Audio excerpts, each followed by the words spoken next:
ठीक है। तो ये एक संक्षिप्त जानकारी है इस राजवंश के विषय में। अब हम लोग धंग के कार्यों पर चर्चा करते हुए, ठीक है, जो धंग की क्या राजनीतिक उपलब्धियां हैं, ठीक है, धंग की क्या सांस्कृतिक उपलब्धियां हैं, उन पर बात करेंगे। ठीक है। धंग के विषय में कहा जाता है, धंग के विषय में कहा जाता है कि एक लक्ष्मण मंदिर है, वहां से एक लेख प्राप्त होता है जिसके अनुसार कहते हैं कि जो धंग शासक था उन्होंने खेल खेल में ही, मतलब मनोरंजन के रूप में, खेल खेल के रूप में ही उन्होंने मालवा नदी के किनारे भास्वत तक, वहां से गोपागिर तक का क्षेत्र जीत लिया था। ठीक है, गोपा तक का क्षेत्र जीत लिया था।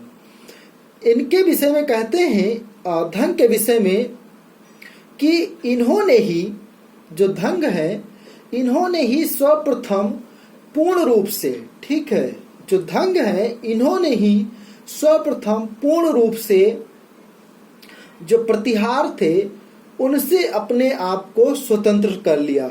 मतलब अब इनका जो है प्रतिहार शासकों के साथ अब उनके सामंत नहीं रहे। अब ये पूरी तरीके से जो चंदेल शासक हैं वह धंग के समय में स्वतंत्र हो गए। ठीक है, तो इन्होंने, जो धंग है, इन्होंने पूर्ण रूप से अपने आप को प्रतिहारों से स्वतंत्र कर लिया और इन्होंने महत्वपूर्ण काम क्या किया कि अपनी राजधानी कालिंजर से के बजाय अब इन्होंने खजुराहो को बना लिया। ठीक है, खजुराहो को इन्होंने बना लिया।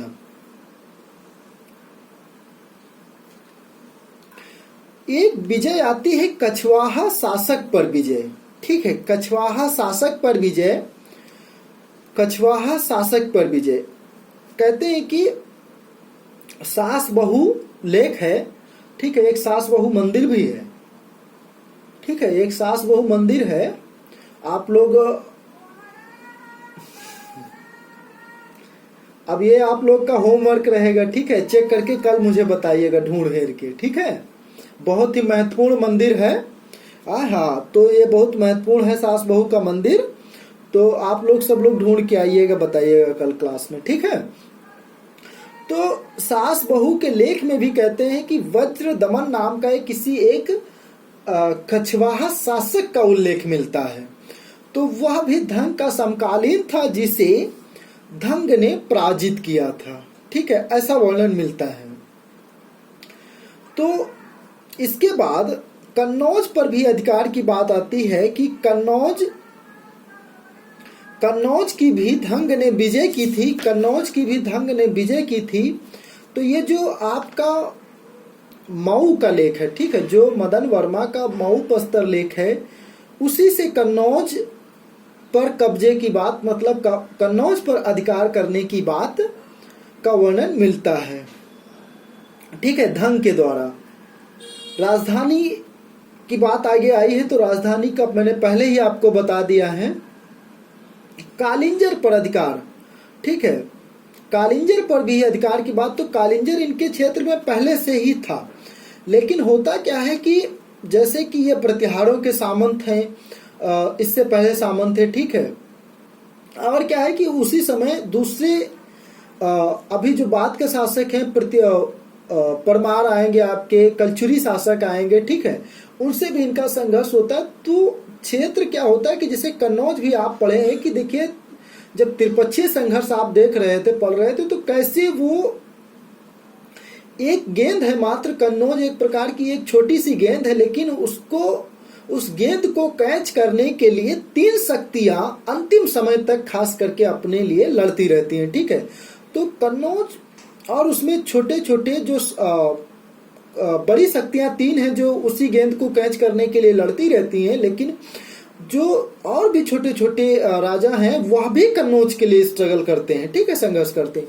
तो उसी प्रकार से यह जो क्षेत्र है, मतलब ये जो शासक हैं, यह भी प्रयास करते हैं कन्नौज के लिए, किसी थोड़ा सा हिस्से पर अधिकार कर लेते हैं कभी कुछ समय के लिए। उसी प्रकार से जो कालिंजर है तो क्षेत्र में इनके जरूर है, लेकिन हो सकता है कि थोड़ा बहुत कोई दूसरा कब्जा कर ले, ठीक है, तो उसको अपना हथियाए फिर से।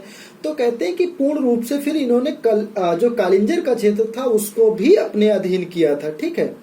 कालिंजर के दुर्ग के विषय में कहते हैं कि यह भारत में सबसे अभेद्य एवं शक्तिशाली समझा जाता था, ठीक है। कालिंजर को दुर्ग को जीतना थोड़ा सा आसान नहीं था, ठीक है। शेरशाह सूरी की जब मृत्यु हुई थी, आप सभी को पता है, तो शेरशाह सूरी की जब मृत्यु हुई थी तो ठीक है, तो इसी किले को वो भेद रहा था, कालिंजर विजय को, ठीक है। तो कालिंजर विजय को भेदते भेदते उसकी हालत खराब हो गई थी। अंतिम में जब आग लग गई थी बारूद खाने में, जो ठीक है बारूद खाना होता था, जो तोप खाना होता था, वहां पर आग लग गई, उस वजह से वो झुलस कर उसकी मृत्यु हो गई। तो ये किला था, ये ऐसा एक किला था जिसे भेदना आसान नहीं था, ठीक है। तो इस वजह किले के कारण भी इनकी जो क्षेत्र था वो बहुत मजबूत था चंदेलों का, क्योंकि उसे भेदना थोड़ा आसान नहीं था, ठीक है। गंगा घाटी में इन्होंने अधिकार किया था धंग ने। अब गंगा घाटी की जो बात आती है, ठीक है, यह एक प्रकार से हो सकता है कि थोड़ा प्रशंसा में हो, क्योंकि प्रशंसा में ऐसा कहा गया हो, क्योंकि जो धंग शासक है इसने क्या किया कि अपने जो है जल समाधि यहीं पर आपका जो प्रयाग है, प्रयाग में आकर के जल समाधि ले लिया था, मतलब जल के अंदर इनकी मृत्यु हुई, ठीक है। तो उस समय इस प्रकार का, जैसे कि जैन धर्म में संखलेना होता है, ठीक है, तो उसके द्वारा क्या होता है कि सब कुछ त्याग देते हैं अंतिम समय में जैन धर्म के लोग, और फिर वो मृत्यु को प्राप्त कर जाते हैं। तो उसी प्रकार से हिंदू धर्म की मान्यताएं भी उस समय थी इस प्रकार की।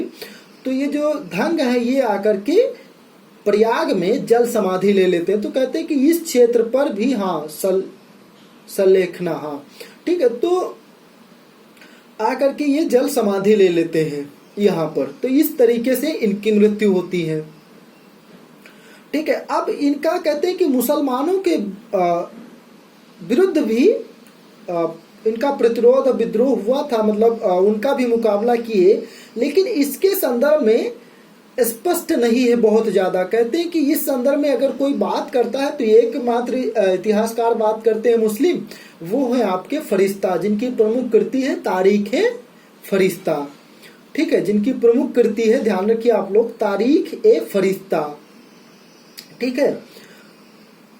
तो ये काफी बाद के इतिहासकार हैं जो तारीख फरिश्ता, ठीक है। जब आप दक्षिण बहमनी साम्राज्य को जब पढ़ोगे तो उस समय इनका नाम मिलेगा आपको, ठीक है, तारीख फरिश्ता का।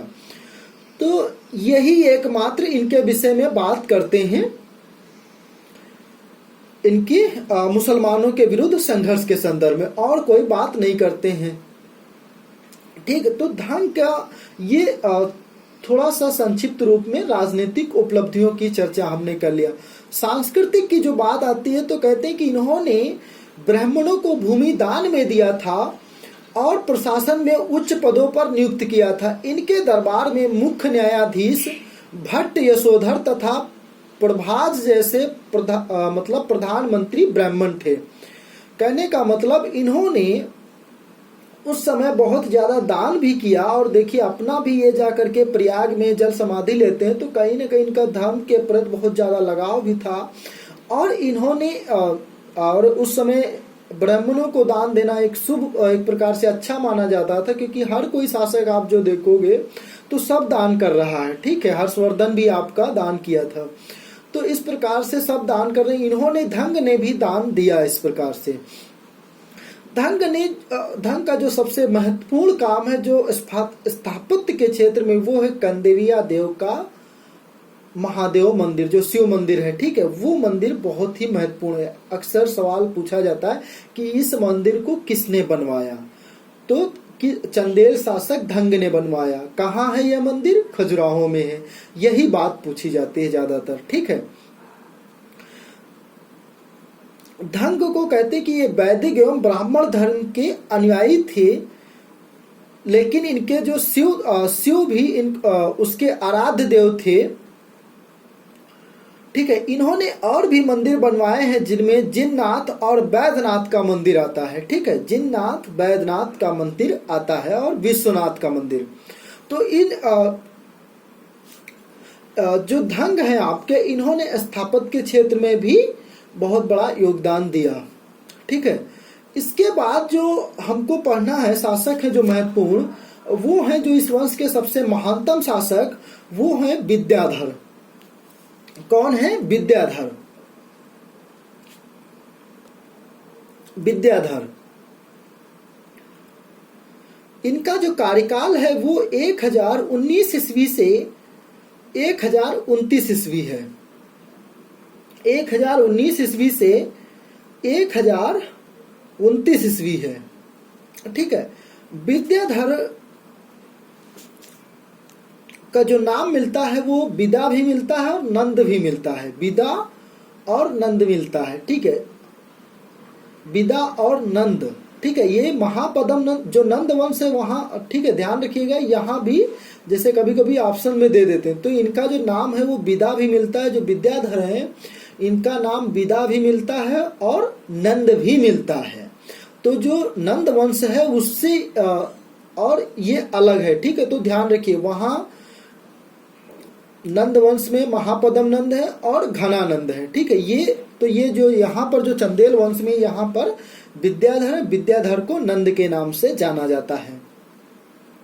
ठीक, इनका भी देखिए स्वतंत्र पूर्ण रूप से स्वतंत्र हो गए थे आपके, स्वतंत्र कर लिया था धंग ने प्रतिहारों से।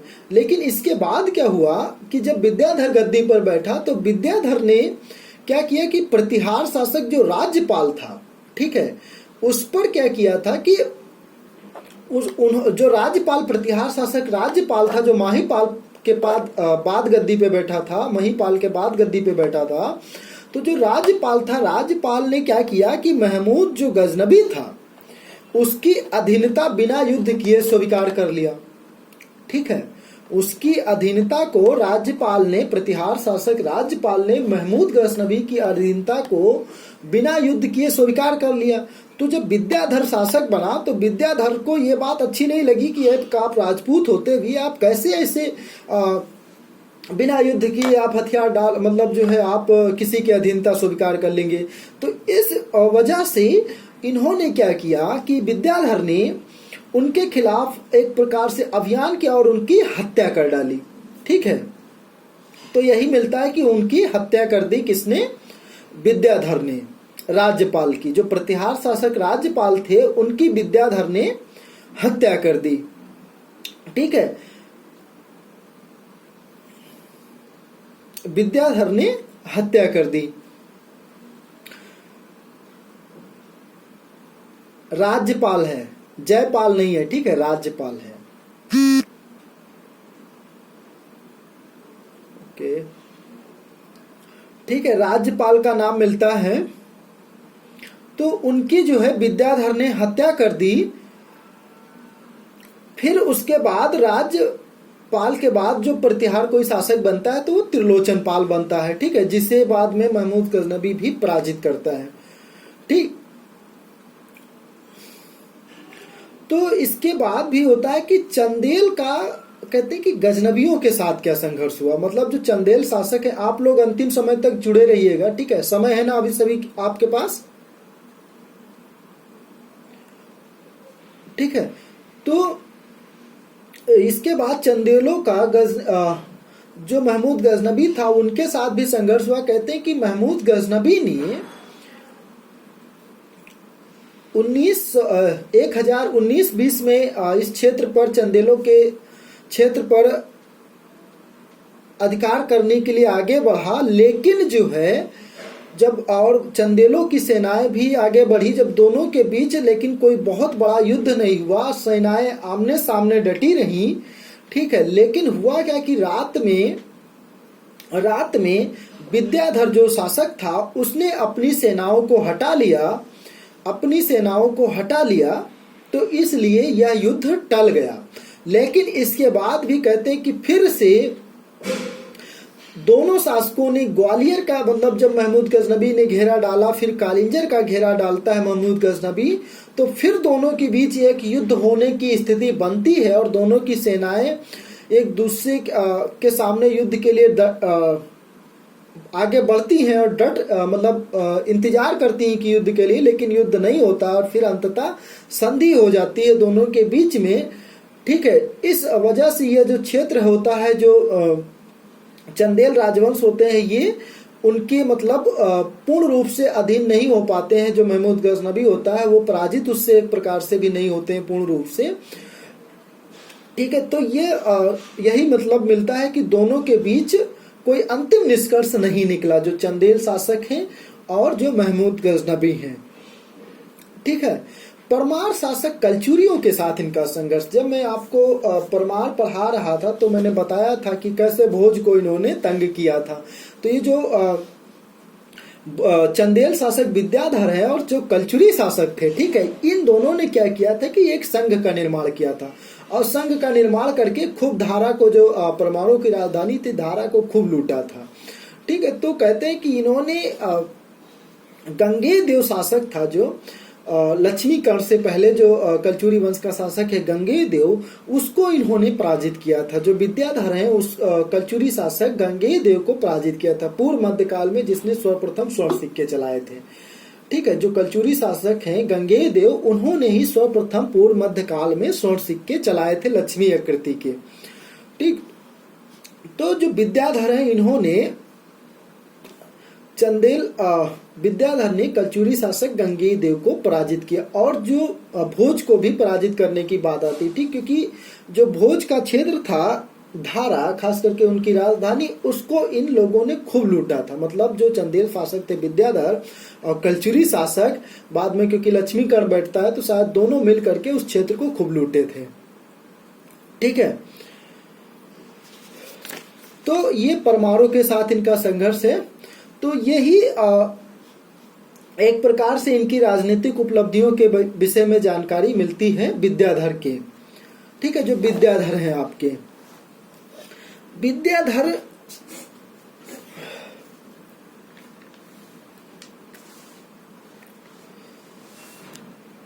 अब क्या हुआ कि ये जो विद्याधर हैं, ठीक है, इनका ये बहुत बड़े मतलब मंदिर का निर्माण किए होंगे जरूर, लेकिन जो चंदेल शासक हैं धंग है, उनके तो मंदिर की नाम मिल रही है किताब में, लेकिन जो विद्याधर हैं इनके कुछ विशेष मंदिर का, बड़े मंदिर का नाम नहीं मिल रहा है। ठीक है, लेकिन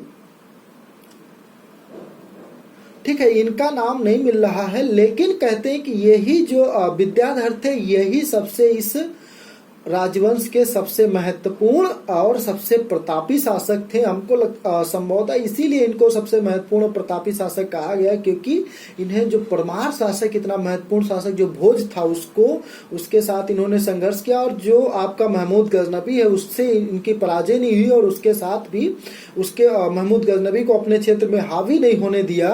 शायद इसी वजह से इनको प्रतापी शासक कहा जाता है, जो चंदेल शासक विद्याधर है। ठीक है, तो और जो मंदिर की बात है, जो इन्होंने ये जो राजवंश हैं, जो चंदेल शासक हैं, जो बुंदेलखंड के चंदेल शासक हैं, इन्होंने जो स्थापत्य के लिए योगदान दिया, ठीक है, जिसमें आपका जो मंदिर महत्वपूर्ण आते हैं, विष्णु मंदिर, विश्वनाथ मंदिर, बैजनाथ और कंदिरेवा देव मंदिर, ठीक है, और बहुत से मंदिर हैं। ठीक है, तो जो स्थापत्य वाला जो विषय है उसको, ठीक है, हम आपको अभी क्लास के बाद भेज देंगे, ठीक है, ग्रुप में, तो देख लीजिएगा। तो यही मतलब आपको इस टॉपिक के अंतर्गत संक्षिप्त रूप में जानना था। तो हमने बता दिया आपको कि इस राजवंश का क्या संक्षिप्त इतिहास है, क्या उसकी राजनीतिक एवं सांस्कृतिक उपलब्धियां हैं, किन किन उन्होंने मंदिरों का निर्माण करवाया, ठीक है, और कैसे उन्होंने दूसरे शासकों से संघर्ष किया, ठीक है, कैसे अपने क्षेत्र को बढ़ाया और कैसे संरक्षित रखा। बाद के शासकों का भी नाम मैंने आपको पहले ही बता दिया है, तो उसे भी दोहराने की आवश्यकता नहीं। इसके बाद यदि अब आपके जो भी प्रश्न है तो उनको आप पूछिए, फिर हम आपको बताते हैं। ठीक है।